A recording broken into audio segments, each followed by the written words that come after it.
Assistive Touch is kind of like having a Swiss Army knife for your iPad screen. It places a little floating virtual button on your display that acts as a shortcut hub for almost anything your iPad can do. Here's how you set it up.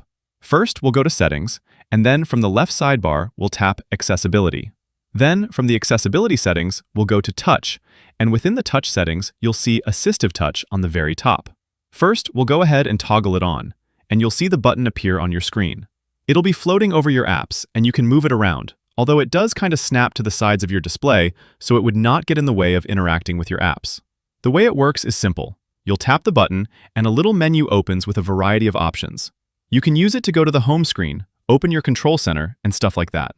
The options that are included behind this virtual button are also fully customizable. If I hop back in the Assistive Touch menu, I can customize the top-level menu and add my own buttons to it. You can change the number of buttons included, and then of course, change the functions for each button. There's a pretty extensive list of options available, by the way. You can do something simple like add a button for the app switcher, but there's also everything from scrolling to shortcuts, volume controls, restarting the iPad, activating the cameras, you name it. You can also assign custom actions to gestures like double tapping or long pressing the button. Again, tons and tons of options to choose from, and I could do something like set up my iPad to take screenshots when I double tap the button.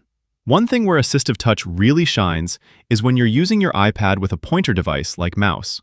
Obviously, you couldn't take a screenshot with a mouse alone, so these options allow you to perform pretty much all the functions on your iPad, even if you're controlling with something like a mouse.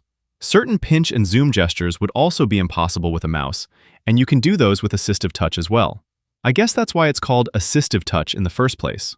And there you have it. Click that like button if you learned something new today, and subscribe on your way out. I post similar, simple tech guides almost every day. Thanks all, until next time.